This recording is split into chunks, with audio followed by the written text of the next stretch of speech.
సాయిరామ్. ఆంజనేయుని ఆనతి. శ్రీ ఆంజనేయ స్వామి వారి దివ్య సందేశం. ఫిబ్రవరి 24, 2016.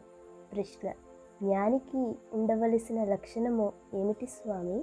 సమాధానము: జనక మహారాజు గురించి చెప్పుకుంటే ఆయన ప్రాపంచిక వ్యవహారాలలో తలమునకలైనట్లు కనిపిస్తారు. ఆయన తన రాజభవనము తగలబడిపోతున్నా కూడా మనస్సులో ఏమాత్రం ఆందోళన చెందకుండా మానసిక ప్రశాంతతను ఏమాత్రం కోల్పోని వ్యక్తి వారొక్కరే. ఆ రాజభవనం దగ్గర నివసించే సాధువులు మాత్రం ఆ అగ్నికీలలకు తమ కౌపీనాలు, కమండలాలు, చేతికర్రలు ఎక్కడ తగలబడిపోతాయో అన్న ఆందోళనలో వాటి సంరక్షణార్థం అటూ ఇటూ పరుగులు తీశారు.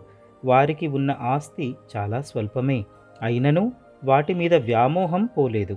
రాజైన జనకుడికి మాత్రం తన రాజభవనం తగలపడిపోతున్నా కూడా తన మానసిక ప్రశాంతతను కోల్పోకుండా సమభావంతో ఉన్నాడు.